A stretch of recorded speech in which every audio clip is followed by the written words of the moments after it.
अस्सलाम वालेकुम। पिछले कई माह IMF के पास जाएंगे या नहीं जाएंगे, हमें ज़रूरत है, अपनी शराइत पे जाएंगे या उनकी शराइत मानेंगे, इस बहस मुबासे के बाद फ़ाइनली एक मीटिंग IMF की मैनेजिंग डायरेक्टर और वज़ीर आज़म पाकिस्तान इमरान खान के दरमियान हुई, जिसके बाद ये कहा गया कि IMF तैयार है पाकिस्तान की मदद करने के लिए। और हुकूमत पाकिस्तान की जानिब से भी ये बयान आ गया कि हम IMF के पास जा रहे हैं और अब उनकी शराइत पहले से बेहतर हो गई हैं।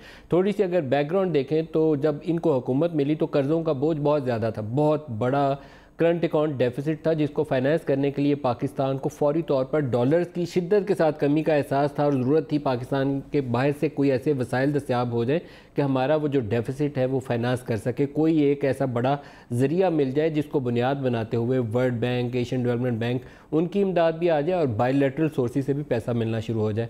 लेकिन प्रेशियस टाइम जो था उसको गुजार दिया गया, क्योंकि हम फैसला नहीं कर सके फौरी तौर पे कि हमें IMF के पास जाना चाहिए या नहीं जाना चाहिए। उसकी कोई भी दलील दें, वो गलत फ़ैसला था। हुकूमत बनते साथ ही शायद फौरी तौर पर IMF के साथ चले जाते तो हमने सऊदी अरब से $3 अरब लिए, और $3 अरब अगर आज रिजर्व में मैं देखूं तो मुझे वो $3 अरब नज़र नहीं आ रहे, क्योंकि वो पैसा हमारा जाता जा रहा है, निकलता जा रहा है। UAE के साथ हमने $3 बिलियन का मुआहदा किया, उसमें से $1 अरब आया, कहाँ गया मालूम नहीं। चाइना के साथ $2 अरब मिफ्ता इस्माइल एग्रीमेंट करके गए थे, इन्होंने और एग्रीमेंट्स किए हैं, रिजर्व फिर भी आपकी नीचे आ रही हैं। और वो प्रेशियस टाइम और वो प्रेशियस अपॉर्चुनिटी हमने मिस करके आज एक ऐसी जगह पर खड़े हैं हम जब दोबारा कह रहे हैं कि IMF के पास हम जा रहे हैं। एक स्टेटेड पोजीशन थी पाकिस्तान तहरीक इंसाफ की और इमरान खान की, शायद बाज़ औक़ात आपको ऐसे बड़े बुलंदबांग दावे करते हुए एहतियात बरतनी चाहिए जो आपके लिए सियासी तौर पर बाद में मोहलक साबित हो सकते हैं। मैंने बड़ा सख्त लफ्ज़ इस्तेमाल किया, लेकिन प्रैक्टिकली सूरत हाल यही है। $3-4 अरब की फकी आसान नहीं होती। मैं इमरान खान के आपको बयानात सुनवाना चाहूँगा जो ये पहले देते रहे थे, और अब इनके फाइनेंस मिनिस्टर का भी कसूर है कि उनको प्राइम मिनिस्टर को ये क्लियरली बताना चाहिए था कि हमारी एक्सटर्नल वल्नरेबिलिटी कितनी ज़्यादा है, कितनी मुश्किल में हम फंसे हुए हैं। अगर फौरी तौर पर अरेंजमेंट नहीं किए तो ये गिरते जाएंगे रिजर्व, इनको हम संभाल नहीं पाएंगे। इमरान खान के पहले माजी के बयान सुने, फिर मैं आज आपको जो तजारत के हमारे पास ताज़ा तरीन अदादोशुमार आज ही जारी हुए हैं वो भी, और रिमिटेंसेस के नंबर हैं वो भी बताऊंगा कि आज हम कहाँ स्टैंड करते हैं। दिखाइएगा। पाकिस्तान कभी किसी से भीख नहीं मांगेगा। आप मुझे यह बताएं कि कायदे आजम किसी से भीख मांग सकता था? तो क्या इमरान खान कभी किसी से भीख मांगेगा? इमरान खान मर जाएगा लेकिन कभी भीख नहीं मांगेगा। अगर इमरान खान का आपका प्राइम मिनिस्टर हो तो भागा फिरे दुनिया में पैसे मांगते हुए, मैं खुदकुशी कर दूंगा बिना पैसे मांगे। पाकिस्तान जो इंशाल्लाह जब तहरीक इंसाफ इक़्तिदार में आएगी, कभी उसका प्राइम मिनिस्टर ना कभी किसी के सामने जाके भीख मांगेगा, ना कर्जे मांगेगा, ना झुकेगा। मुझे इतनी शर्म आती है जब मैं इन हुक्मरानों को देखता हूँ, कभी सऊदी अरेबिया जाके हाथ फैला के बैठे हैं, मुझे शर्म आती है। चाहे लोगों से दूसरे मुल्कों से जाके भीख मांगे और IMF आए और हमें बताए कि बिजली की कीमत इतनी बढ़ा दो, बेशक लोग मरे, लेकिन हुक्म करे हमें कभी बिजली बढ़ा दो, कभी गैस बढ़ा दो, कभी फलानी चीज बढ़ा दो। मुझे शर्म आती है पाकिस्तानियों, क्योंकि ये मुल्क वो होना चाहिए जो नया पाकिस्तान मैं देखता हूं, उसके अंदर इंशाअल्लाह हम इमदाद करेंगे गरीब मुल्कों की, हम उनको पैसे देंगे। देखिए, जो कर्जा देता है ना वो फिर आपकी आज़ादी ले जाता है, आपकी इज्जत ले चली जाती है। अब आपको कितना बुरा लगेगा, पता नहीं आपको बुरा लगेगा नहीं, मुझे कितना बुरा लगेगा कि मैं बाहर जाके लोगों से पैसे मांगूं, कभी किसी मुल्क में जा रहा हूं पैसे मांगने, मुझे भी शर्म आएगी। और आपके लिए कितना बुरा होगा कि जब एक मुल्क का सरबराह पैसे मांगता है तो सारे मुल्क की इज्जत चली जाती है। देखिए, दुनिया उसकी इज्जत करती है जो अपनी इज्जत करता है। कितनी शर्म की बात है हमारे लिए, लेकिन ये हमारा कसूर है, ये दुनिया का कसूर नहीं है। हम जो हाथ फैला के दुनिया के सामने पहुंचते हैं, हमारे जो सरबराह होता है कभी किसी मुल्क से पैसा मांगता है, कभी कहीं कर्जे लेते हैं। अभी हम पता है जी IMF से अब हमने कर्जे लेने हैं। हमने कभी ये किसी के सामने हाथ नहीं फैलाने, हमने एक अजीम कौम बनना है। अजीम कौम बनती है कुर्बानियां दे के, वो भिखारियों की तरह भीख मांगने से कोई कौम अजीम नहीं बनती। इमरान खान की अगर आप बातें सुने तो वो बातें ठीक कहते हैं कि जब दुनिया के सामने जाके आप हाथ फैलाएं तो आपकी इज्जत नहीं रहती, बिल्कुल दुरुस्त बात है। लेकिन कंटेनर्स के नारों में, और जब वो आखिरी मैंने 2 आपको उनके स्टेटमेंट सुनवाए वो वज़ारत उज़्मा के बाद के हैं, वहाँ ये रियलाइजेशन उनमें हो जानी चाहिए थी कि यहाँ इतनी बड़ी मजबूरी आन पड़ी है कि आपके पास वसाइल नहीं है, और उन्हीं वसाइल की खातिर फिर आप सऊदी अरब गए, वहाँ पैसे मांगे, यूएई गए, वहाँ पैसे मांगे, कतर गए, वहाँ पैसे मांगे, चाइना गए, वहाँ से हमने पैसे मांगे। क्यों पैसे मांगने पड़े उसकी मैं वजूहात अब आपको बताता हूँ, क्योंकि एक फेलियर है पाकिस्तान का हिस्टोरिकली, जिसकी वजह से हम हर चंद अरसे के बाद, कुछ अरसे के बाद ही IMF के पास जाते हैं। शायद 1980 या 81 से ये 13th प्रोग्राम होगा जो हम इंटरनेशनल मॉनेटरी फंड से करेंगे, और अगर हमने अपनी राह दुरुस्त ना की तो 14वां, 15वां, 16वां उसमें भी जाते हुए हमें ज़्यादा टाइम नहीं लगेगा। 100% मैं आपको वसूख से कह रहा हूँ, मुझे 25-30 साल इस इकॉनमी को कवर करते हो गए, और जो प्रॉब्लम्स 30 साल पहले थी उनसे ज़्यादा में आज हम खड़े हैं। दुरुस्तगी नहीं हमने की, राह अपनी बेहतर करने की कोशिश नहीं की। फेलियर ऑफ एक्सपोर्ट सबसे बड़ी बुनियाद है पाकिस्तान के मसाइल की। मैं आपको नंबर बताने लगा हूँ जो आज जारी किए हैं स्टैटिस्टिकल ब्यूरो ने। हमारी बरामदात का नंबर जो जनवरी के महीने में आया, जनवरी 2019 में, ये 30-35% डिवैल्यूएशन के बाद का नंबर है। ये बात जहन में रखिएगा। $2.043 बिलियन हमने बरामदात की हैं जनवरी 2019 में। 2 अरब और 43 मिलियन डॉलर, $43 मिलियन की हमने बरामदात की हैं। दिसंबर जो एक महीना पहले का था उसमें हमने 2 अरब और 80 मिलियन डॉलर की बरामदात की थी, उससे गिर गया। पिछले महीने से हम नीचे आ गए, ऊपर नहीं गए, 2% और नीचे आ गए। क्यों आ गए हम? 30-35% डिवैल्यूशन तो हमने की थी, हमारी बरामदात बढ़ेंगी, ये तो और नीचे आ गई। ये एक लम्हा फिक्रिया होना चाहिए असद उमर, रज़ाक दाऊद और इमरान खान के लिए कि कौन सी ऐसी कोर्स करेक्शन करने की ज़रूरत है, कौन सी ऐसी पॉलिसीज़ वज़ा करने की ज़रूरत है जिसको बुनियाद बनाकर हम ये नंबर दुरुस्त कर सकते हैं, पॉजिटिवली ये ऊपर जाना शुरू हो जाए। और ये डिवैल्यूएशन अभी इमरान खान ने नहीं की, ये जब मिफ्ता इस्माइल ने डार साहब के बाद चार्ज संभाला था तब से लेकर 7-8 माह से कंटिन्यूस प्रोसेस है। हम डिवैल्यू करते जा रहे हैं, करते जा रहे हैं, करते जा रहे हैं। इस उम्मीद के ऊपर दुआएं मांगते हैं साथ कि बरामदात बढ़ जाएं। दुआएं से नहीं, खाली आपको साथ दुआ भी करनी पड़ेगी। और इसके साथ अगर आप कंपैरेटिव नंबर ले लें 7 माह का, तो 7 माह के नंबर में हमें एक पॉजिटिविटी नज़र आती है। और वो पॉजिटिविटी कितनी है जी? 7 माह के अंदर 2% की जो डॉलर टर्म्स में है, और उसको भी आप देख लें, हमारे सामने अदादोशुमार पड़े हुए हैं, और जो रुपी टर्म्स में है वो भी अदादोशुमार हमारे सामने नज़र आ रहे हैं। 13.231 अरब डॉलर हमने जुलाई से लेकर जनवरी 2019 तक एक्सपोर्ट्स की हैं, और अगर हम इसको पिछले साल से कंपैरिजन करें तो 12.941 बिलियन डॉलर हमारी वो बनती हैं। तो 2.24% ओनली, 2.25%, 20% भी नहीं, 35% डिवैल्यूएशन या 40% डिवैल्यूएशन के बाद 2.25% 7 माह में हमारी बरामदात बढ़ी हैं। और इंपोर्ट्स हम कॉन्ट्रैक्ट कर रहे हैं क्योंकि हमारे पास डॉलर पैसे देने की है नहीं है, तो कोशिश कर रहे हैं हमारी दरामदात कम हो जाए। दरामदात में कमी आई और ट्रेड डेफिसिट कम हुआ है, तो उसे हम कामयाबी के तौर पर बता रहे हैं कि हम कामयाब हो गए, हमारा ट्रेड डेफिसिट कम हो गया। कुछ अपनी पॉलिसीज़ के ऊपर बहुत संजीदगी से इनको काम करने की ज़रूरत है। डिवैल्यूएशन सिर्फ दवा के तौर पर काम नहीं आएगी, उन सेक्टर्स के इशूज़ को एड्रेस करना पड़ेगा। टेक्सटाइल जो हम 30 साल से इंसेंटिव्स देकर कोशिश करते हैं कि हमने रिबेट दे दें, ड्यूटी ड्रॉबैक क्लेम दे दें, इनको रिफ़ंड दे दें, इनको गैस बिजली की कीमत कम कर दें, वो नहीं बढ़ रही तो आपको काम ठीक करना पड़ेगा। आपने गाड़ियों की बड़ी नारे वारे मारे कि हमारी गाड़ियों की सेल कम हो गई, 4%, वो भी जनवरी के महीने में उनकी भी सेल कम हो गई है। अब आपको मैं बताता हूँ जो हमें पाकिस्तान को ज़िंदा सलामत रखे हुए हुआ है ओवरसीज़ पाकिस्तानीज़ की रिमिटेंसेज जो हैं उसमें ख़ातर खा इजाफा है। अभी भी जो नंबर प्रोड्यूसर साहब स्क्रीन पर डालिएगा, कोई 12 अरब डॉलर या 13 अरब डॉलर का नंबर है जो 7 माह में पाकिस्तानियों ने रिमिटेंसेज की शक्ल में, ज़र मुबादला की शक्ल में पाकिस्तान भेजा है। वो बरामदात से ज़्यादा इस वक्त वो लाइफलाइन है जो हमसे कुछ नहीं मांग रहे, वो बाहर घर बार छोड़ के जाके बैठे हुए हैं और वो पाकिस्तान वो पैसा भेज रहे हैं। जिस चीज़ की ज़रूरत है वो अब उसकी तरफ आपको लेके आता हूँ, जिसके ऊपर हम आज पूरा प्रोग्राम करेंगे। नारों से भी नहीं होगा, पॉलिटिकल स्लोगन से नहीं होगा, किसी नलायक बंदों को ऊपर वजारतों में बिठाने से भी नहीं होगा। एक पूरी स्ट्रेटजी वज़ा करनी पड़ेगी कि जिससे दुनिया पैसा कमाती है वो हम भी उसी चीज़ से पैसा कमाएं। और वो एरियाज़ जो हैं वो अब टेक्नोलॉजी ड्रिवन है। पूरी दुनिया में बरामदात होती उसी की हैं जो IT, कंप्यूटर्स, सॉफ्टवेयर्स, इन चीज़ों पे ऊपर जा रहा है। पाकिस्तान में भी काम हो रहा है, लेकिन इनफॉर्मल ज़्यादा पैसा कमाता है, रेगुलर सेक्टर जो फॉर्मल सेक्टर है वो अभी कम पैसा कमाता है। तो आज जो प्रोग्राम में हमारे साथ शुरका हैं, हमने ये सारे इश्यूज सामने रखते हुए उन्हीं को दावत दी कि वो हमें आज गाइड करें कि क्या करे पाकिस्तान। कि 2013 में हमने 25 अरब डॉलर की बरामदात की थी, उसके बाद हम 21, 22, 23, 24 अरब डॉलर पे आ गए। जो 25 अरब डॉलर कर लेता है वो कहता है पाकिस्तान की तारीख में मैंने पहली दफ़ा 25 अरब डॉलर की है।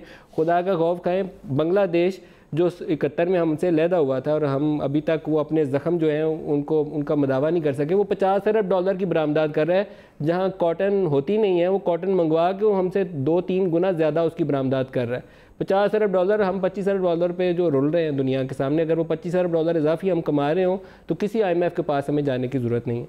जो आज प्रोग्राम में हमारे साथ मेहमान शख्सियात हैं, डॉक्टर अताउर रहमान साहब हैं, को चेयरमैन हैं ये IT टास्क फोर्स से भी और नॉलेज इकॉनमी के ऊपर भी। आपको डॉक्टर साहब खुशामदीद कहता हूँ प्रोग्राम में। इसके अलावा आबिद जैदी साहब जनरल मैनेजर हैं माइक्रोसॉफ्ट पाकिस्तान के, और बदर खुशनूद साहब हमारे साथ होंगे, ये सॉफ्टवेयर एसोसिएशन के भी वाइस चेयरमैन हैं। इसके अलावा ये ट्विटर और गूगल इन जैसी कंपनीज़ के साथ भी इनकी नुमाइंदगी पाकिस्तान में करते रहे, तो इन सब से भी इनपुट लेंगे। सबको खुशामदीद कहता हूँ। डॉक्टर अताउर रहमान साहब, मैंने ये लंबा इंट्रो पढ़ा और ये नंबर्स भी सामने लोगों के रखे और आपके भी सामने पेश खिदमत की है। उसका बुनियादी सबब यह है कि हमारे सामने पर्सपेक्टिव क्लियर रहना चाहिए कि हम कहाँ से मार खा रहे हैं। वो तकरीर नारे से और स्लोगन से वो चीज़ें दुरुस्त नहीं होने वाली जब तक हम अपनी राह दुरुस्त मुतय्यन नहीं कर लेंगे। आपको ये फ्रीज़ा सौंपा गया, एक टास्क फोर्स का हिस्सा बनाया गया, आपको मसाइल क्या नज़र आते हैं, आप अपनी ज़बानी बता दें। बिस्मिल्लाहिर्रहमानिर्रहीम। दरअसल सबसे पहले हमें ये समझना चाहिए कि दुनिया कहाँ है और हम कहाँ खड़े हुए हैं। आज की दुनिया बहुत मुख्तलिफ है उस दुनिया से जो आज से 50 साल पहले थी। कुदरती वसाइल की अहमियत कम से कमतर हो गई है और सबसे ज़्यादा जो अहमियत है आज वो इंसानी वसाइल की है कि आपने किस अंदाज से तालीम दी, किस लेवल की तहकीक हो रही है, उस तहकीक के नतीजे में कौन कौन से प्रोडक्ट्स और प्रोसेसेस मार्केट में आ रहे हैं और वो किस लेवल पे फिर उनकी बिक्री हो रही है। अगर मैं आपको एक ग्राफ दिखाऊं दुनिया का इस वक्त के मीडियम और हाई टेक्नोलॉजी एक्सपोर्ट्स को कंपेयर करें नेचुरल रिसोर्स से, तो सारा खेल मीडियम और हाई टेक्नोलॉजी एक्सपोर्ट्स का है। दुनिया की एवरेज ले लें, बड़े ममालिक को जो एडवांस ममालिक को छोड़ दें, मैं एवरेज की बात कर रहा हूँ, तो 64% मीडियम और हाई टेक्नोलॉजी की एक्सपोर्ट्स हो रही हैं वर्ल्ड की एवरेज, और जो नेचुरल रिसोर्स हैं उनकी बहुत कम हैं एक्सपोर्ट्स। पाकिस्तान में उल्टा मामला है, तकरीबन 86% जो है हमारी वो लो टेक्नोलॉजी गुड्स, जिसमें टेक्सटाइल जिसका आपने जिक्र किया, और मीडियम और हाई टेक्नोलॉजी गुड्स जो हैं वो 1% भी नहीं है, 0.6%। तो हमारी सिमत गलत है। हम ये समझे ही नहीं कि पाकिस्तान की असल दौलत वो 10 करोड़ अफराद हैं जो 20 साल से कम उम्र के हैं, और आपको आगे, और ये बहुत बड़ी एक डेमोग्राफिक एडवांटेज है। अगर आप ये समझ लें कि तालीम, साइंस, जिद्दत तराजी, इनोवेशन के ज़रिए इसको आप टैप इन कर सकते हैं।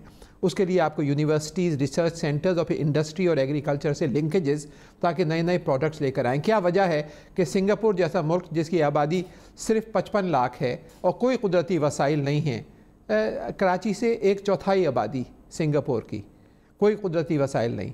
पिछले साल एक्सपोर्ट्स 330 अरब डॉलर, पाकिस्तान की 24 अरब डॉलर, सिंगापुर की 330 अरब डॉलर। क्या वजह? क्योंकि खेल सारा हाई टेक्नोलॉजी का है। Electronics, engineering goods, ship building, pharmaceuticals, biotechnology products वगैरह वगैरह। आप टेक्सटाइल्स के अंदर भवन में फंसे हुए हैं। 60% आपकी एक्सपोर्ट जो हैं वो टेक्सटाइल्स की हैं, और जो दुनिया की सिर्फ 6% मार्केट है इस वक्त टेक्सटाइल्स की। जो 94% मार्केट है जिसमें बाकी जो फील्ड्स हैं उसमें आप है ही नहीं, क्योंकि आपका विजन सिर्फ दुरुस्त नहीं है। ये जो बिल्कुल बेसिक कमोडिटीज़ भी हम कर रहे हैं ना एक्सपोर्ट्स, उसके अंदर भी आपको करप्शन का एलिमेंट और बदनीति का इतना ज़्यादा एलिमेंट नज़र आता है। किसी ज़माने में हम कुछ 14 मिलियन कॉटन बेल्स पैदा करते थे और बरामदात हमारा सिंगल लार्जेस्ट आइटम था टेक्सटाइल में नई इन्वेस्टमेंट भी आती थी, वैल्यू एडिशन की तरफ भी चलते थे। पिछले 3-4-5 सालों के अरसे में या 10 सालों के अरसे में शुगर जो है ग्रोइंग एरिया वो बढ़ रहा है, डिस्पाइट द फैक्ट पाकिस्तान में वाटर शॉर्टेजेस हैं। आपकी कॉटन प्रोडक्शन कम हो गई है और शुगर वाले $329 पे एक्सपोर्ट करते हैं, डोमेस्टिक मार्केट में $450 है। हम 20 रुपये पर केजी उनको, 10 रुपये फेडरल गवर्नमेंट, 10 रुपये प्रोविंशियल गवर्नमेंट सब्सिडी देती है, फिर वो बेचते हैं। किसानों को गन्ने की कीमत भी नहीं देते और गन्ना हम उगाई जा रहे हैं। ये कौन सी दुनिया की इकॉनमी है जिसको हमने पाकिस्तान में प्रवान चढ़ाने की कोशिश कर रहे हैं? बिल्कुल आप सही कह रहे हैं। आप शुगर की बात की, शुगर का एक बाय प्रोडक्ट होता है मोलासेस। मोलासेस आपको डर्ट के दाम में आप एक्सपोर्ट कर देते हैं।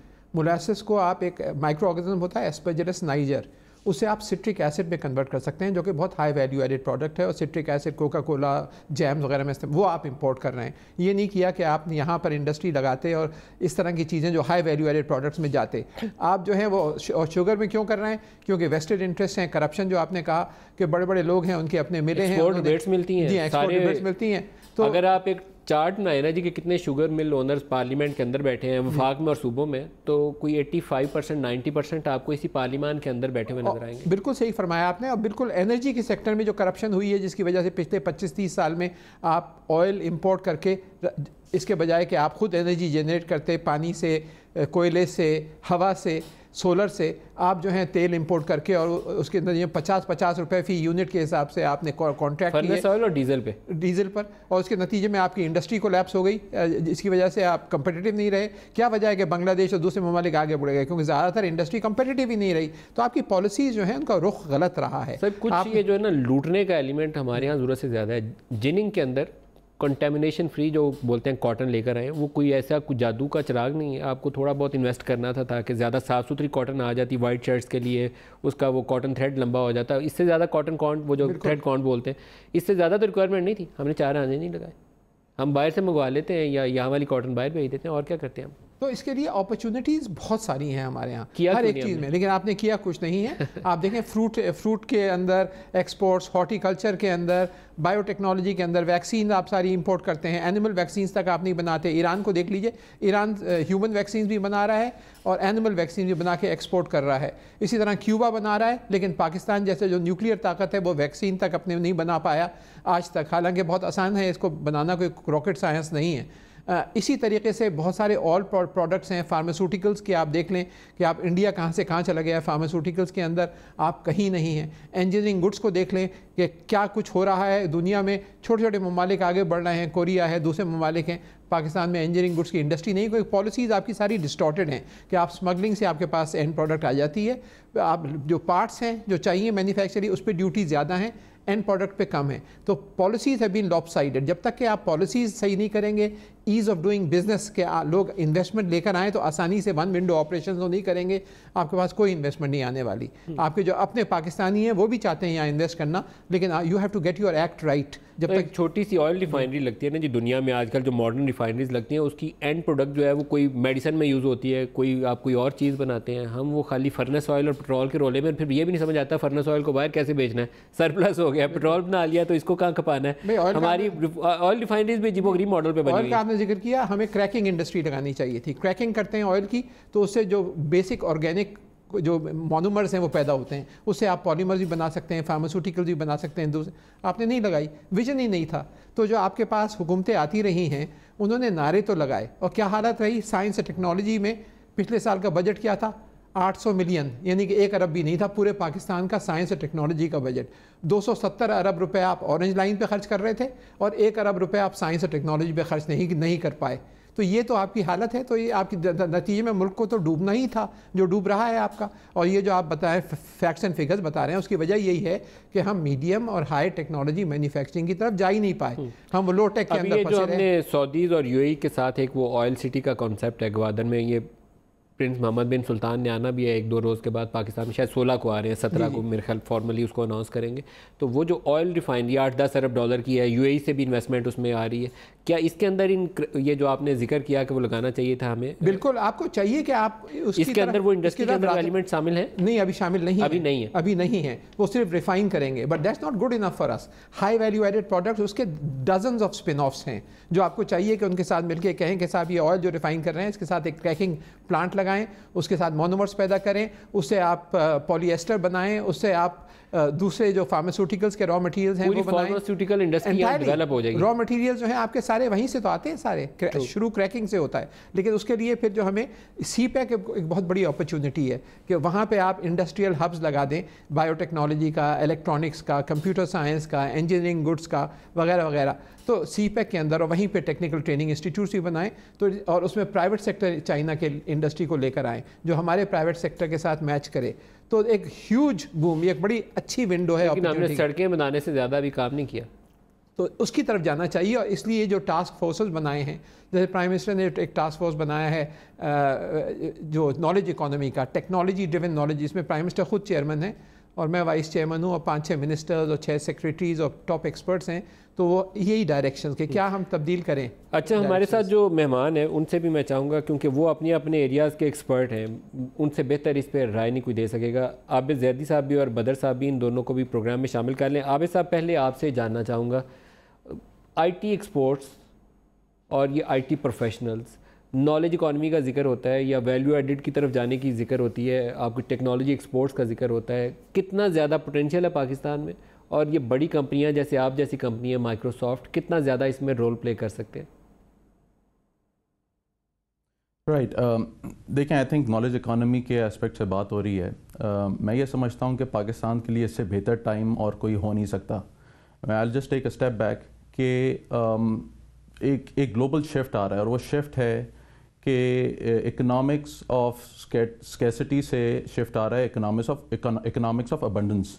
और वो अबंडेंस ये है कि जो डॉक्टर साहब ने बात की कि 10 करोड़ की हमारी आबादी है जो यूथ पर मुश्तमिल है, उनके पास इंटेलेक्ट है, उनके पास ब्रेन्स हैं, और दे कैन बी स्किल्ड। तो देखा जाए फर्स्ट इंडस्ट्रियल रेवोल्यूशन में we didn't have a chance, Pakistan उस टाइम पे था ही नहीं, 18th सेंचुरी की अगर बात करें। फिर सेकंड इंडस्ट्रियल रेवोल्यूशन आया जिसमें combustion engine and electricity and planes आए। फिर थर्ड आया 1960s से, and then ramped up in 1990s जिसमें कंप्यूटर इंटरनेट।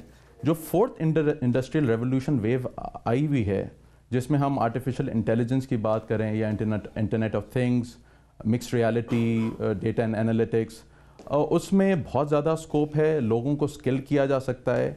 और इसमें प्राइमरी लेवल से हमें स्टार्ट लेना है, चाहे वो रोबोटिक्स हो या आर्टिफिशियल इंटेलिजेंस हो। अभी अगर हम देखें कि ये दुनिया किस तरफ जा रही है, 2030 में अकॉर्डिंग टू मैकेंजी इंस्टीट्यूट 400 से 800 मिलियन जॉब्स जो हैं वो रहेंगी ही नहीं, विच मीन्स कि जिस तरह से हॉर्स कार्ट्स होती थी 1700s में, जब स्टीम इंजन आया और गाड़ियाँ प्रोड्यूस होना स्टार्ट हुई तो पूरा सप्लाई चेन चेंज हो गया आपका। इसी तरह से नेक्स्ट 5 to 10 years में ये सारी जॉब्स जो हैं ट्रांसफॉर्म करेंगी या ख़त्म हो जाएंगी। पाकिस्तान में जो यूथ है हमारी, या हम अगर हायर एजुकेशन की बात करें या प्राइमरी एजुकेशन की बात करें, it has to be aligned with the desired outcomes. और वो आउटकम्स ये हैं कि हम 21st सेंचुरी स्किल्स को किस तरह से आज अडॉप्ट करें, because time is of essence. अगर हम नहीं कर सके तो 5 साल अगर हमने वेस्ट कर दिया, it will be too late for us. तो आबिद साहब, क्या वो अपॉर्चुनिटी है उन बच्चों को हम आर्टिफिशियल इंटेलिजेंस पढ़ाएं, उनको virtual reality, augmented reality, robotics, ये बड़ी मॉडर्न साइंस है, पूरी दुनिया में ये बातें आजकल हो रही हैं, तो हम बच्चों को वो पढ़ा रहे हैं या नहीं पढ़ा रहे? जी, आई थिंक दो चीज़ें हैं। एक तो ये कि रिकग्नाइज करना और अवेयर होना कि ये चीज़ें हमें लर्न करनी है, एक लर्निंग इकॉनमी हमें बनानी है। दूसरा है उसको एग्जीक्यूट किस तरह से करना है, और उसमें हायर एजुकेशन का क्या रोल होगा, प्राइमरी एजुकेशन का क्या होगा, और टेक्निकल एंड वोकेशनल जो इंस्टीट्यूट्स हैं उनका क्या रोल होगा। इसमें देखें, स्कूल्स में प्राइमरी एजुकेशन में आई सी सम प्राइवेट स्कूल्स जो कि रोबोटिक्स और AI पे उन्होंने तालीम देना स्टार्ट कर दी है। इवन कुछ यूनिवर्सिटीज़ को देखें जो दूसरी यूनिवर्सिटी से ज़्यादा एक्सेल कर रही हैं, बट उसको किस तरह से करिकुलम में लेकर आया जाए और आउटकम बेस्ड लर्निंग किस तरह से लेकर आई जाए, that's important. I think doctor अता के कुछ इनिशिएटिव्स हैं उसमें वो आउटकम बेस्ड स्टेम एजुकेशन की बात कर रहे हैं। I think that has to be streamlined. और जहाँ तक इस चीज़ का सवाल है कि जो टेक जायंट्स हैं, जैसे माइक्रोसॉफ्ट है और दूसरे टेक जायंट्स हैं, उनका रोल बड़ा इंपॉर्टेंट है इन कंट्रीज़ में या डेवलपिंग वर्ल्ड में। इवन डेवलप में तो है ही है, बट डेवलपिंग कंट्रीज़ में बहुत बड़ा रोल है। उसकी वजह ये है कि ये इतनी बड़ी कंपनीज़ हैं जिनका साइज़ जो है वो इट इज़ इक्वल टू और more than size of many countries GDPs। तो उसमें जो इनोवेशन की अगर हम बात करें, क्या माइक्रोसॉफ्ट पाकिस्तान में आके इन बच्चों की ट्रेनिंग तरबियत के लिए, इनको आर्टिफिशियल इंटेलिजेंस रोबोटिक्स पढ़ाने के लिए माइक्रोसॉफ्ट कोई रोल अदा कर सकता है? बिल्कुल, इसलिए मैं आपसे शुरू में मैंने शेयर किया कि अपॉर्चुनिटी ह्यूज है, और वो ह्यूज अपॉर्चुनिटी इस तरह से है कि डेमोक्रेटाइजिंग ऑफ टेक्नोलॉजी या डिजिटल टूल्स की बात हो रही है। माइक्रोसॉफ्ट ने क्लाउड टेक्नोलॉजी को दुनिया भर में फराहम कर रहे हैं हम, और उसमें ये सिर्फ कंप्यूटर्स नहीं लगा दिए, डेटा सेंटर या Tier 3 Tier 4 नहीं लगा दिए, ये huge hyper scale data centres हैं जो कि प्लेटफॉर्म प्रोवाइड कर रहे हैं to students, to companies, to professionals, कि वो इनोवेशन करें, वो क्रिएट करें, वैल्यू क्रिएशन करें। जिस तरह से मोलासिस की एक एग्जांपल थी, we don't have to recreate, we don't have to start things from scratch. कोई ऐसे ट्रेनिंग सेंटर आप पाकिस्तान में कायम कर सकते हैं जहां बच्चों को ये चीज़ें आप सिखानी शुरू करें? क्या माइक्रोसॉफ्ट ये काम कर सकती है पाकिस्तान में? देखें, आज पाकिस्तान में ऑलरेडी जो क्लाउड टेक्नोलॉजी है which is called an innovation hub, वो मैसर है, वो अवेलेबल है, और वो बिल्कुल उसमें कोई डिफरेंस नहीं है from what is being provided in other countries. चाहे वो यूएस में प्रोवाइड करें या टर्की में प्रोवाइड करें या चाइना में प्रोवाइड करें, वही प्लेटफॉर्म, वही क्लाउड टेक्नोलॉजी, वही इनोवेशन हब पाकिस्तान में आज मौजूद है। जो यूनिवर्सिटीज़, जो कंपनीज़, जो टेक कंपनीज़ ने मिल के टेक्निकल वोकेशनल इंस्टीट्यूट के साथ काम करना है, वो ये कि एक्सेस दें to technology, number 1। Number 2, early education में इस तरह के जो नए 21st सेंचुरी स्किल्स हैं उसको इंट्रोड्यूस करवाएं। नंबर 3, माइक्रोसॉफ्ट के अगर मैं हवाले से बात करूं तो हम सर्टिफिकेशंस भी कर रहे हैं। हमने हायर एजुकेशन के साथ मिल के माइक्रोसॉफ्ट ऑफिस स्पेशलिस्ट की सर्टिफिकेशंस जो हैं हमने करवाई। हमने बहुत लिमिटेड है, बहुत लिमिटेड है। अगर आप कह रहे हैं इतना बड़ा पोटेंशियल है तो उतने बड़े पैमाने पर आप आए नहीं। देखें, आई थिंक इसमें बिल्कुल सही आप बात कह रहे हैं। पाकिस्तान की जो डेमोग्राफिक्स को अगर आप देखें और जो हमारे इंफ्रास्ट्रक्चर और वसाइल को देखें, उस पॉइंट ऑफ व्यू से काफ़ी स्प्रेड आउट है। उसमें बड़ी कंपनीज़ को मिल के and we are ready to converge our efforts with the government, with other technology companies, because ये पॉकेट्स में अभी हो रहा है, और पॉकेट्स में जब चीज़ें होती हैं तो इम्पैक्ट नहीं आता, या इम्पैक्ट आता है तो वो इतना कम होता है कि उसको अगर आप मुझसे कहें कि जी how do you translate into growth in GDP, मेरे लिए मुश्किल होगा वो उसको डिफाइन करना। अच्छा, मैं बदर साहब को भी गुफ्तगू में यहाँ शामिल कर लूँ। बदर साहब, दुनिया सारी में ये जो टेक्नोलॉजी और कंप्यूटर बेस्ड ये जो चीज़ें हैं, इनकी बरामदात भी बढ़ रही हैं और दुनिया सारी में इसका इस्तेमाल भी बढ़ रहा है। पाकिस्तान में अभी डॉक्टर साहब मुझे बता रहे थे कि $3.2 बिलियन की टोटल हमारी ये इनफॉर्मल समेत एक्सपोर्ट्स बनती हैं, जो टेक्सटाइल के बाद सेकंड लार्जेस्ट आइटम है। लेकिन इसमें से फॉर्मल सेक्टर जो है दैट इज़ $1.1 बिलियन, वो 3.2 नहीं है, वो कहीं और ही रह जाता है। तो इसको कैसे बढ़ाएं और इसको फॉर्मल में कैसे लाएं? कुछ आप रोशनी डाल सकते हैं? आप तो खुद एक बहुत बड़ी कंपनी रन कर रहे हैं। जी बहुत शुक्रिया नदीम भाई। नहीं जी, मैं बहुत छोटी कंपनी रन करता हूँ, मगर मैं पाशा जो which is Pakistan Software Houses Association में उसका वाइस चेयरमैन हूँ। So on behalf of the companies I can certainly add some content. एक जो आपने बड़ी अच्छी बात की एंड थोड़ी सी लीड लेते हुए जो अभी आबिद बात कर रहे थे और डॉक्टर साहब, आई थिंक अभी तक हमने एज अ कंट्री जो भी इनिशिएटिव्स लिए आईटी की तरफ, वो बहुत ज़्यादा सप्लाई साइड बायस्ड हैं। हमें आई थिंक थोड़ा सा पिवट करके डिमांड साइड को भी ठीक करना है, क्योंकि अगर हम सप्लाई क्रिएट कर लेते हैं और डिमांड का बैलेंस ठीक नहीं होता तो हम जॉब्स की जो क्रिएशन और जॉब सीकिंग का जो मेंटालिटी वो ठीक नहीं हो पाती है। सो अभी हम एक्सपोर्ट्स की तरफ, अब जो पहला आपका सवाल है कि क्यों नहीं एक्सपोर्ट्स आ पा रही हैं पाकिस्तान के अंदर पूरे रेमिटेंस, तो हमें अपने इंटरनल प्रोसेसेस देखने की जरूरत है, और उसमें सबसे number 1 taxation is the biggest challenge. Taxation इतना बड़ा इशू नहीं है, टैक्सेशन अथॉरिटीज़ की हरासमेंट टू कंपनीज जो कि एक्सपोर्ट की तरफ कंट्रीब्यूट कर रही हैं, वो बहुत बड़ा एक चैलेंज है। टैक्सेशन की complication, excessive taxation and the way they treat the companies, ये दोनों बहुत बड़े इश्यूज हैं इस वक्त। अच्छा, बहुत सारी क्या करें, सादा लफ्जों में बताएं, वो कौन सा ऐसा कदम करें पाकिस्तान में ना लाएं, कौन सा ऐसा स्टेप लें जिससे ये $3.2 बिलियन फॉर्मली पाकिस्तान आना शुरू हो जाए? बताइए, क्योंकि डॉक्टर साहब पास बैठे हैं, कल जाके वज़ीर आज़म इमरान खान को बात बताएं कि ये चीज़ ठीक करें, $2 अरब और आ जाएगा पाकिस्तान में। जी बिल्कुल, आई थिंक डॉक्टर साहब is up to speed on that. उनको पूरी अच्छी तरह अंदाजा है कि जो हमारी एफबीआर में और जो हमारे प्रोविंशियल और फेडरल टैक्सेस का जो स्ट्रक्चर है और the way they are collected, the way they are enforced, so भी बहुत बड़ा एक जो चैलेंज है कि एफबीआर में पॉलिसी का एक पूरा डिपार्टमेंट है जो कि काम सही करता है, बट जो इन्फोर्समेंट है वो टोटली अलग चलता है।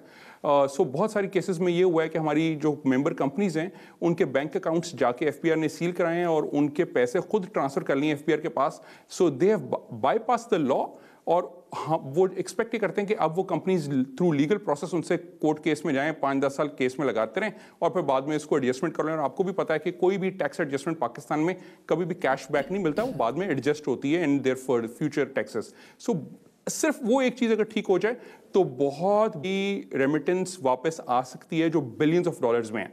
अगर सिर्फ टैक्सेशन की प्रोसीजर्स और उसकी लॉन्जेविटी ऑफ द पॉलिसी कि पॉलिसी लॉन्ग टर्म वही रहेगी और इसी तरह सही तरह इंप्लीमेंट की जाएगी, हैरेसमेंट नहीं की जाएगी, तो पाए का साइज बहुत बड़ा हो सकता है, जिसकी वजह से ऑटोमेटिकली इनकम्स पाकिस्तान के अंदर बेहतर हो जाएंगी और लोकल डिमांड भी बेहतर हो जाएगी इन सब सर्विसेज की।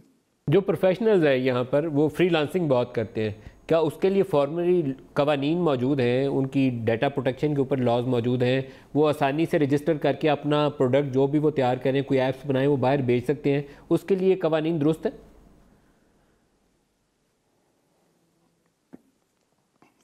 मेरे ख्याल में नहीं है जी, बिल्कुल। मैं आपको कोई एक एग्जांपल दे देता हूँ। जब मैं गूगल के लिए काम कर रहा था तो मैं एक काइंड ऑफ अ फ्रीलांसर था, मैं यहाँ उनका कंसल्टेंट था और 9 साल मुझे किसी पाकिस्तानी बैंक ने क्रेडिट कार्ड इशू नहीं किया था बिकॉज मेरा यहाँ दफ्तर नहीं था। सो आज भी वो प्रॉब्लम एग्जिस्ट करती है। आप सोचें कि हमारे 15% सिर्फ बैंक्ड इकोनॉमी है और उसके बावजूद बैंक्स ने इतनी स्ट्रिक्ट पॉलिसीज बनाई हुई है कि जो फ्रीलांसर्स हैं वो उनको नहीं एक्सेस कर सकते हैं। सो बहुत बड़ा गैप है बिटवीन फ्रीलांसर्स की डिमांड्स एंड नीड्स वर्सेस जो हमारी करंट पॉलिसीज हैं और करंट रेगुलेशंस हैं। सो फ्रीलांसर्स को रिकग्नाइज करने की जरूरत है। They contribute almost $500 million and above to the economy और उनके लिए ये फैसिलिटेशन करने की जरूरत है कि वो लोग काम कर सकें। इसी तरह अभी भी रिसेंटली भी कुछ के साथ ये इशू आया था कि उनकी बाहर की इनकम्स फ्रीलांसर्स की आने में, पाकिस्तान रेमिटेंस लाने में अभी रिसेंटली उनको बहुत तकलीफ आ रही थी जबका वो FATF वाला इशू आया था, तो ये भी एक इशू रहा है। सो फ्रीलांस, ये तो बड़ी बेसिक सी एक बात बता रहा हूँ। इसी तरह कोई रेगुलेशंस, कोई किसी किस्म की फैसिलिटेशन नहीं है। अब कुछ इनिशिएटिव्स शुरू किए गए थे जिनकी वजह से उनको कोवर्किंग स्पेसेस और वो मिल गई हैं, बट वो बिल्कुल बहुत बड़ा एक इशू है कि फ्रीलांसर्स को हम नहीं करते हैं। सॉरी, आपने एक दूसरा पॉइंट भी अभी रेज किया था जो फ्रीलांसर डेटा प्रोटेक्शन रजिस्टर करते हैं, उसका डाटा प्रोटेक्शन प्रोटेक्शन ताल्लुक बल्कि हमारी कॉल सेंटर इंडस्ट्री या BPO इंडस्ट्री से बहुत बड़ा ताल्लुक है। सही है जी। और जो फ्रीलांसर रजिस्टर करते हैं अपनी सर्विसेज बाहर बेचने के लिए, जो एप्स वगैरह बनाते हैं, बेचते हैं, वो आपकी वो वेबसाइट्स बनी हुई हैं, वो वर्कअप या पता नहीं कौन से उनके नाम है, वहाँ पर कोई तरीकाकार मौजूद है कि इन लोगों को फैसिलिटेट किया जाए? जी, मैं वो भी आपको बताता हूँ। सो दुनिया की जो सबसे बड़ी वेबसाइट है फ्रीलांसिंग की, upwork.com, उन्होंने पाकिस्तान पे रिस्ट्रिक्शन लगा दी है कि कोई भी नया फ्रीलांसर नहीं जा सकता because quality of delivery Pakistani freelancers की इतनी अच्छी नहीं थी, रेटिंग्स अच्छी नहीं आ रही थी। तो अब कोई भी नया फ्रीलांसर, बिकॉज बहुत सारे इनिशिएटिव्स हुकूमत की तरफ से शुरू हो गए, सप्लाई साइड जो मैंने पहले बात की, मगर उसमें क्वालिटी इंश्योरेंस नहीं है। हर किसी को बेसिक सी इन्फॉर्मेशन पता चलती है और वो जाके एकदम अपने आप को रजिस्टर कर लेते हैं। अब उनकी वजह से क्वालिटी की डिलीवरी नहीं हो रही है। जब वो नहीं हो रही थी, उन प्लेटफॉर्म्स ने पाकिस्तान को इस वक्त इस स्टेटस पे ले आए हैं कि वो आपको कह रहे हैं आप डायरेक्ट रजिस्टर ना करें, सिर्फ रेफरल के थ्रू आएँ, जो कि एक अच्छी बात नहीं है। हमारा इस वक्त बहुत अच्छा स्टेटस है, हम दुनिया के टॉप 5 कंट्रीज में आते हैं फ्रीलांसिंग सर्विस प्रोवाइडर्स में। आई थिंक वो हमारे एग्जिस्टिंग फ्रीलांसर्स जो अच्छी क्वालिटी की सर्विस दे रहे हैं उनके लिए भी खराब हो जाएगा। आई थिंक हमें वो कंट्रोल करने की जरूरत है, उनसे बात करने की जरूरत है और अपनी क्वालिटी सर्विस बढ़ाने की जरूरत है। एक ये बड़ा मसला है और वो लोग बहुत सारे फ्रीलांसर्स को, क्योंकि पाकिस्तानी बैंक्स क्रेडिट कार्ड और ये सर्विसेज नहीं दे रहे। मैं डाटा प्रोटेक्शन के ऊपर ब्रेक करीब आ गया, उसके बाद मैं आपको डाटा प्रोटेक्शन की तरफ लेकर आऊंगा। डॉक्टर साहब, आप इनके इन दो नुकात का जवाब देना चाहेंगे? जी बिल्कुल, दोनों जो आबिद साहब ने और बदर साहब ने कहा बिल्कुल सही कहा है कि इसमें एक तो ये डिमांड ड्रिवन जो काम हो, हम जो है सप्लाई ड्रिवन है। वो ये जो इन्होंने लास्ट बताया कि वो अपवर्क एक कंपनी जहां पाकिस्तानी प्रोफेशनल्स रजिस्टर करके वो अपना आपको फ्रीलांस करते थे। आज से 3 साल पहले हम टॉप 3 में थे दुनिया में, अब स्लिप होकर टॉप 5 में रह गए हैं। So we have actually receded in the last 3 years and not made any progress. और वो कंपनी कह रही है डायरेक्टली रजिस्टर भी नहीं कर रही है फ्रीलांसर्स। तो ये this is the problem you see, because आप थर्ड रेट लोग जो हैं जिनको आता कुछ नहीं वो जाके रजिस्टर कर लेते हैं। ये ई रोजगार टाइप स्कीम है ना, उससे बहुत से लड़कियां हैं जिससे तो ये इसकी वजह से क्वालिटी के बगैर अगर आप प्रोड्यूस करेंगे, जब तक कि आप एक रिगरस क्वालिटी एश्योरेंस नहीं होगा तो उसका नुकसान ज्यादा होगा, आपकी इमेज दुनिया भर में खराब होगी रादर देन इंप्रूविंग। और एक उन्होंने क्रेडिट कार्ड का जिक्र किया, एक वो कंपनी है पेनियर, वो शायद ये पेपैल तो है ही नहीं है पाकिस्तान में, तो उसके वो कार्ड वगैरह इस्तेमाल करते हैं। वो कोई फ्रीलांसिंग करें तो पैसा पाकिस्तान लाएं कैसे, उसका भी कोई तरीका कारवादा करें ना। तो ये जो है यही चीज़ें हैं, इस वक्त बहुत मुश्किलात हैं जिनको हमें हल करना है। और जो ईज़ ऑफ डूइंग बिजनेस का जो टास्क फोर्स में एक जो बड़ा जो काम हो रहा है वो यही है कि क्या क्या मसाइल हैं और उनको क्या क्या हल करना चाहिए। तो इसमें बोर्ड ऑफ इन्वेस्टमेंट भी इन्वॉल्व है, इसमें मिनिस्ट्री ऑफ कॉमर्स भी इन्वॉल्व है और दूसरी भी रेलिवेंट इसमें FBR भी आ जाता है। और मैं ब्रेक ले लूँ, ब्रेक से वापस आते हैं तो और इसके रिलेटेड जो इशूज़ हैं उसको भी बात करेंगे। हमारे साथ रहिएगा।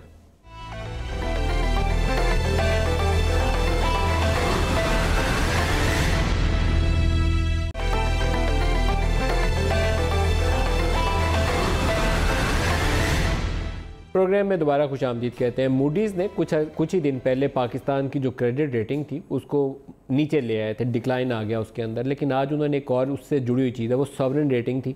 आज उससे जुड़ी हुई चीज़ है पाकिस्तान की बैंकिंग सेक्टर के ऊपर जो रेटिंग्स आती हैं उसको उन्होंने नेगेटिव में चेंज करती है। नेगेटिव पहला स्टेप होता है, उसके बाद उससे अगला होता है कि उसको नीचे कर देते हैं, डाउनग्रेड कर देते हैं रेटिंग को। तो ये नेगेटिव है, बिग नेगेटिव है। और उसका मेनली इशू जो है पाकिस्तान का इस वक्त घूम रहा है वो पाकिस्तान के एक्सटर्नल सेक्टर से इर्द गिर्द घूमता है। जब तक हम डॉलर कमाने नहीं शुरू करेंगे दुनिया हमें ऐसे ही मारती रहेगी।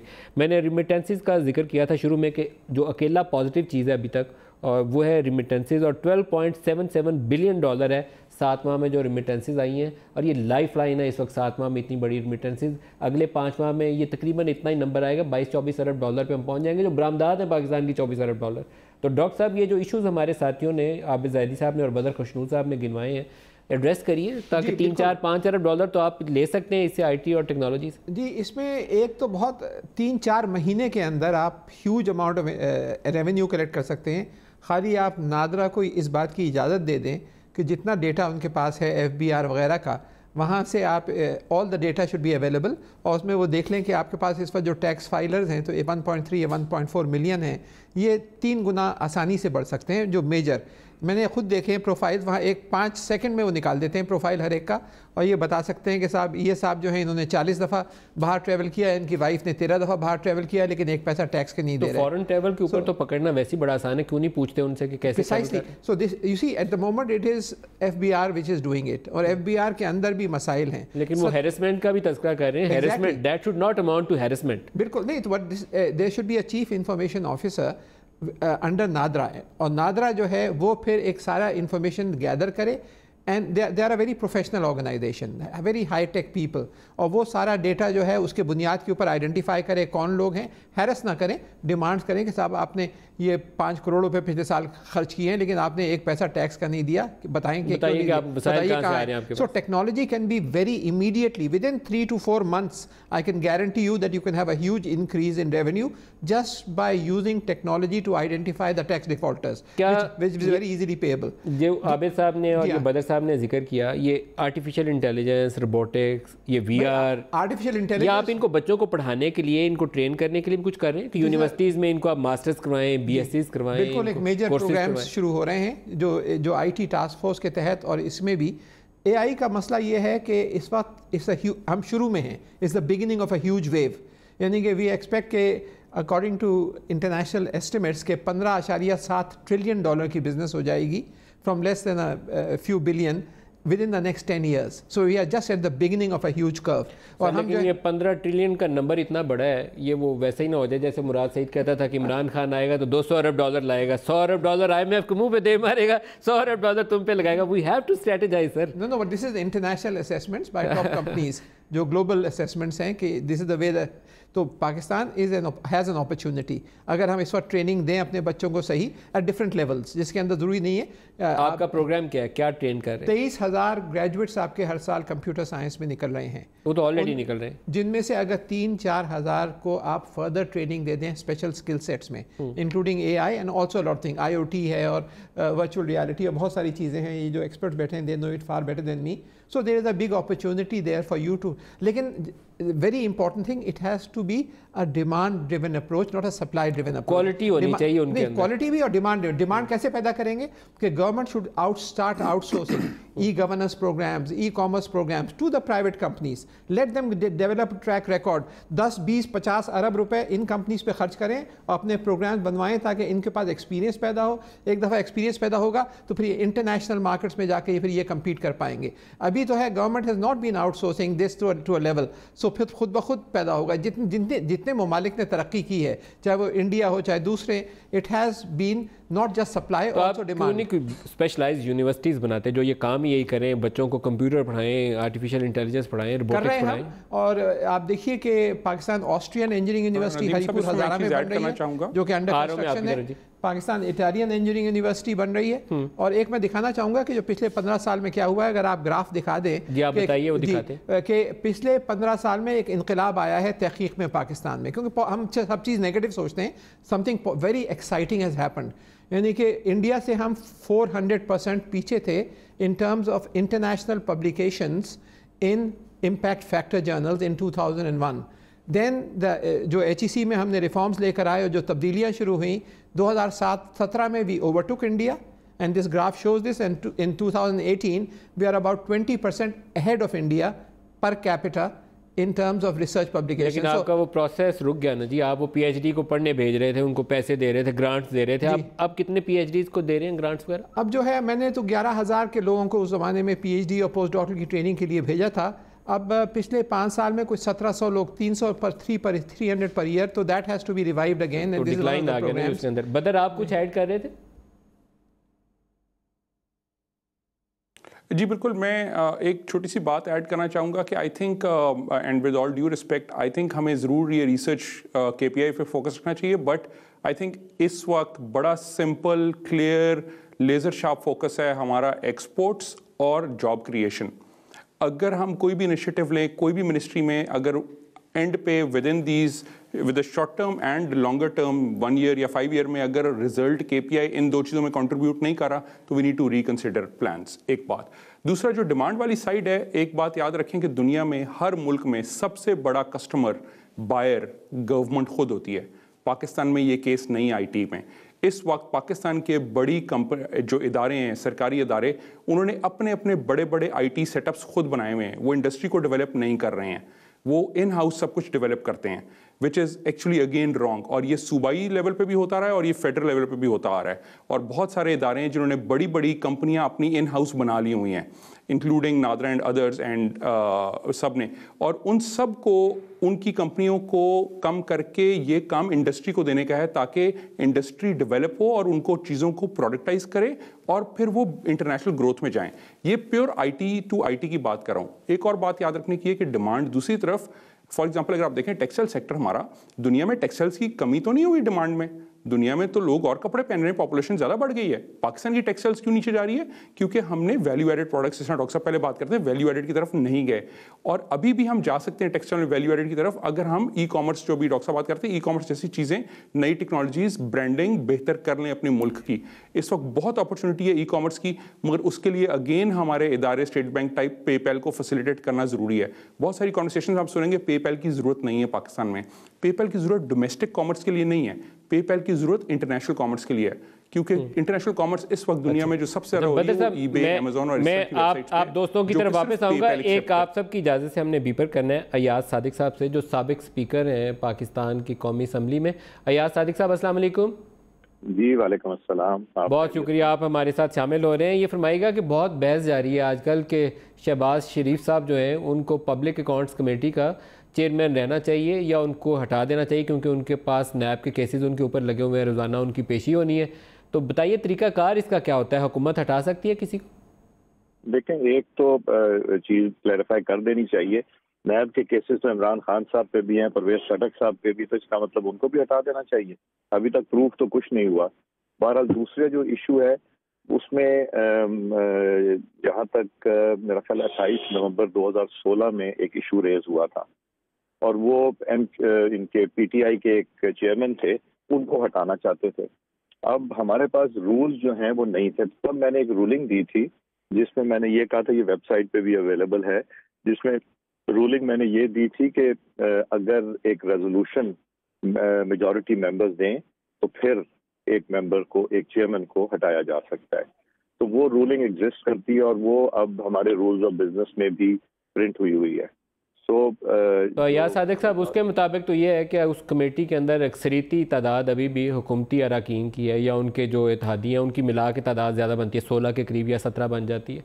तो वो अगर वो मेजॉरिटी रेजोल्यूशन पास कर लें तो चेयरमैन को हटा सकते हैं। हमेशा हर कमेटी में मेजॉरिटी हुकूमत की होती है, दुरुस्त है। ना सिर्फ उसको हटा सकते हैं बल्कि हर कमेटी के चेयरमैन को भी हटाया जा सकता है। तो इसके ऊपर PMLN का रद्द-ए-अमल क्या होगा अगर वो हटा देते हैं शहबाज साहब को? तो ये तो उनके पास, अब आपने कहा कि आपने रूलिंग दी हुई है, इख्तियार है, legally it is possible, it's doable legally, तो फिर क्या आपका रद्द-ए-अमल क्या होगा? ये फिर हम सोचेंगे, ये कंबाइंड ऑपोजिशन के साथ बैठ के तो मुशावरत करके फिर इसके ऊपर जो भी लाएअमल होगा वो इंशाल्लाह वो किया जाएगा। लेकिन ये बहुत अहम है, अयाज सादिक साहब कह रहे हैं कि इसके ऊपर उन्होंने एक रूलिंग दी हुई है और legally it's possible, it's doable, rules of business का भी हिस्सा बन चुकी है। अभी एक फवाद चौधरी साहब ने, अयाज सादिक साहब एक ट्वीट किया है, मैं आपको पढ़ के सुनाता हूँ, फिर आपको कॉन्टेक्स्ट समझ आ जाएगा। नवाज शरीफ को परवेज़ मुशर्रफ से NRO दिलवाने वाले सादुल हरीरी को वज़ीर आज़म इमरान खान, ये इमरान खान का लफ्ज़ नहीं लिखा, बता रहे थे कि पाकिस्तान में फिर नवाज शरीफ को NRO की बाज़गश्त है। साद हरीरी ने दोनों हाथ उठाकर कहा, शरीफ ख़ानदान को माफ़ी दिलवाना बहुत बड़ी गलती थी, उन्होंने एक भी कमिटमेंट पूरी नहीं की और मुझे सख्त शर्मिंदगी हुई। ये क्या है NRO की कहानी जी? देखें, NRO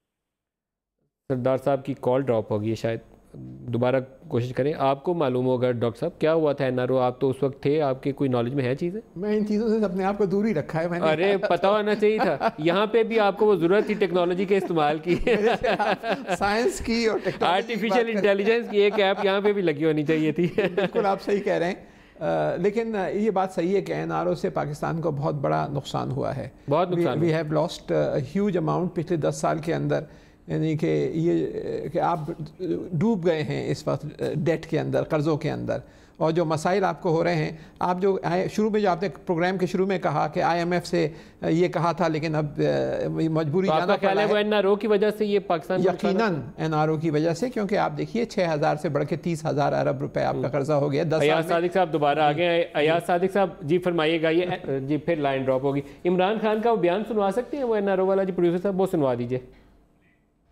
जो भी सोच रहा है कि ये हुकूमत किसी को NRO देगी, वो ये समझे कि अगर हम देंगे हम इस मुल्क से गद्दारी करेंगे। ये हो ही नहीं सकता कि हम किसी तरह इनको किसी को NRO दें। मैं आज आपके सामने, सबके सामने कह रहा हूं, हमने किसी को छोड़ना नहीं है जिसने इस मुल्क को आज इस मुल्क का दिवालिया निकाला है। हमने जिसने करप्शन की, हमने किसी को नहीं छोड़ना। ये जितना मैं देख रहा हूं शोर मच रहा है असेंबली में, शोर, हमने वो भी इनकी कोशिश की कि चलें जी पार्लियामेंट चल जाए। आज मैं आपको कह रहा हूं, जितनी हमने कोशिश करनी थी हमने कर ली है। अब किसी किस्म की रियायत किसी किस्म के करप्ट आदमी को नहीं हम देंगे। जी अयाज सादिक साहब जी फरमाइएगा, NRO की क्या कहानी है जी, फैक्ट क्या है इसके अंदर? देखिए NRO मांग कौन रहा है? ना कोई NRO मांग रहा है, ना कोई ये अदालतों ने फैसले करने हैं, ये इन्होंने न्याजी साहब ने फैसले नहीं करने, ना ही इनमें इतनी सकत है, ना इतनी हिम्मत है कि ये किसी को कोई रिलीफ भी पहुंचा सकें। 6 माह हो गए हैं, अभी तक तो इनकी डायरेक्शन नहीं हमें समझ आ रही कि इनकी डायरेक्शन क्या है हर इशू के ऊपर। सिर्फ यही है कि अंडे और मुर्गियां और कट्टों के अलावा या बाथरूम साफ करा लो और या गाड़ियों की तस्वीरें खींच के भेज दो, अभी तक तो यही सारी चीजें हो रही है ना। तो NRO कोई बैक चैनल पे या किसी ऐसे फॉरेन कंट्री के किसी फोरम के ऊपर डिस्कस हो रहा है? कभी टर्की का जिक्र आता है, आज साद हरीरी का तज़किरा आ गया है, कहीं डिस्कस हो रहे हैं ऐसा कोई अरेंजमेंट? ये मेरा ख्याल है फवाद साहब वहाँ सोफे के पीछे बैठे होंगे जब साद हरीरी साहब से कोई बात हो रही होगी, मुझे तो नहीं पता। और ये जो बातें हैं ना, ये देखें, ये सारा अटेंशन असल इशू से डाइवर्ट किया जा रहा है। जो इकोनॉमिक सिचुएशन है जिसको इनको अब तक कैप कर देना चाहिए था, ना इनके काबू में ना बस में, तो अटेंशन डाइवर्ट करने का सबसे अच्छा तरीका है असेंबली में लेजिस्लेशन ना करो, असेंबली में काम ना होने दो, ऑपोजिशन जब आए तो कोई ना कोई इशू रेज करो। मैं 2 आपको इंसिडेंसेस बताना चाहता हूं, और अगर आपके पास वो वीडियो क्लिप्स हैं निकलवा लीजिए, नहीं तो मैं भिजवा दूंगा।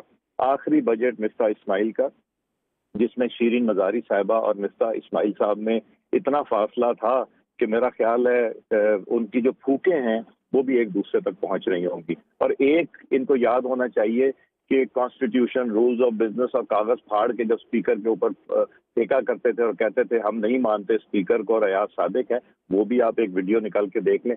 हमने तो जो एहतजाज किया पिछली दफा, वो गो न्याजी गो का हमने एहतजाज किया ना बजट के ऊपर, उस पर खान साहब और बाजी अलीमा का जिक्र कहीं थोड़ा बहुत हो गया, उस पर खान साहब नाराज हो गए। और ये पाकिस्तान की तारीख में एक बहुत बड़ा धब्बा है कि बजट पेश होता है, उसके ऊपर डिबेट होने के बजाय रोक कर दिया जाता है सेशन, क्योंकि न्याजी साहब को ये चीज पसंद नहीं आई थी कि नारेबाजी हो गई। ये अपना उठा के देखें क्या करते रहे। बहुत शुक्रिया आपका अयाज सादिक साहब, प्रोग्राम के बिल्कुल एंड पे आ गए। क्विकली आबिद जैदी साहब, आप क्या रिकमेंड करते हैं, क्या चीज़ें हैं ऐसी जो हुकूमत करे फौरी तौर पर तो इस शोबे के अंदर जो हमारा मेन टॉपिक है आईटी की एजुकेशन, कंप्यूटर एजुकेशन, उसको पाकिस्तान में फ़रोग दिया जा सके, बरामदात आईटी कंप्यूटर सॉफ्टवेयर की बढ़ सके। आबिद साहब। जी, सबसे पहले तो मैं ये कहूँगा कि जो टेक्नोलॉजी कंपनीज़ हैं ग्लोबली, बड़ी टेक्नोलॉजी कंपनीज़, उनके साथ, उनकी अलाइनमेंट के साथ, उनकी सपोर्ट के साथ हम जो इनेबलिंग टेक्नोलॉजीज़ हैं और जो पब्लिक क्लाउड कंप्यूटिंग है उसको हम डेमोक्रेटाइज़ करें, हम उसका एक्सेस दें, चाहे वो एंटरप्रेन्योर्स हों, चाहे वो यूनिवर्सिटीज़ हों, स्टूडेंट्स हों या प्रोफेशनल्स हों। नंबर वन इज़ दिस, ताकि वो जो प्लेटफॉर्म है क्लाउड प्लेटफॉर्म, वो दुनिया भर में सेम अवेलेबल है। सो हमारे लिए अपॉर्चुनिटी किसी से कम नहीं है। उस पर वैल्यू ऐड किस तरह से करना है, उसके लिए first of all there has to be a platform. Number two is universities. मेरे नज़दीक जो मैंने शुरू में बात की थी कि आउटकम बेस्ड लर्निंग और टीचिंग के क्या हम मिल के, और जो कन्वर्जेंस ऑफ एफर्ट्स की मैं बात कर रहा था कि 3000 artificial intelligence experts, good quality experts हम निकालें। जब उनके पास एक्सेस टू टेक्नोलॉजी होगा और प्रॉपर काउंसलिंग अवेलेबल होगी from universities on in terms of how value creation can be done, चाहे वो एग्रीकल्चर हो, बायोडाइवर्सिटी हो, वाटर क्राइसिस से रिलेटेड हो। एक तो ये है। दूसरा, आई थिंक जो अपस्किलिंग है सिर्फ यूनिवर्सिटीज़ की तरफ हम ना देखें, हम मीडियम लेवल स्किल्स जो हैं उन पे भी नज़र डालें, बिकॉज जो अपवर्क्स की बात हो रही थी या दूसरे इस तरह के प्लेटफॉर्म्स की बात हो रही थी, उसमें ज़रूरी है कि हम मीडियम स्किल्स को भी थ्रू टेफ्टा या दूसरे जो इंस्टीट्यूशंस हैं हम उसको फ़रोग दें। डॉक्टर साहब से क्लोजिंग रिमार्क्स ले लें, बिल्कुल लास्ट मिनट है डॉक्टर ताउर रहमान साहब, क्लोजिंग रिमार्क्स। मैं ये अर्ज़ करूँगा कि आज की दुनिया इल्म की दुनिया है। पाकिस्तान को आगे बढ़ना है तो अपने जो 10 करोड़ अफराद जो 20 साल से कम उम्र के हैं वही असल दौलत है। आपको मीडियम और हाई टेक्नोलॉजी मैन्युफैक्चरिंग और एक्सपोर्ट्स की तरफ जाना होगा इस भंवर से अगर निकलना है और आगे बढ़ना है। सर, हम पता नहीं कई $100 मिलियन इन सेल फ़ोन की इंपोर्ट्स पे लगाते हैं। पंजाब ने लाखों लैपटॉप बांटे हैं, हम यहाँ पे अपना एक यूनिट नहीं लगा सके। इस पे नहीं कुछ काम कर सकते? बिल्कुल, ये तो पॉलिसी की बात है ना। आपने इस पर ड्यूटी स्ट्रक्चर इस तरह कर रखे हैं कि पार्ट्स जो हैं उन पर हैवी ड्यूटी है और एंड प्रोडक्ट जो है वो आप मुफ्त में आ जाती है। तो इस ड्यूटी स्ट्रक्चर से ये मैन्युफैक्चरिंग हो ही नहीं सकती। आपको तब्दीली लानी पड़ेगी और फोकस यही करना पड़ेगा कि हमें हाई टेक्नोलॉजी ये तो हाई टेक्नोलॉजी भी नहीं है तो इतना ज़्यादा, लेकिन you have to go into high technology. एक सर्किट बोर्ड के ऊपर वो इंटेल का वो प्रोसेसर डालते हैं, 4 चिप डालते हैं और फोन बन जाता है। सिंपल। तो ये विजन आपको तब्दील करना पड़ेगा, नए डायरेक्शंस की तरफ जाना पड़ेगा, तो इंशाल्लाह तरक्की करेगा पाकिस्तान। डॉक्टर ताउर रहमान साहब, आबिद जैदी साहब माइक्रोसॉफ्ट से और बदर खशनूद साहब पाकिस्तान सॉफ्टवेयर एसोसिएशन से, आप सबका बहुत शुक्रिया। आज के लिए इतना ही, इजाज़त दीजिए, खुदा हाफिज़।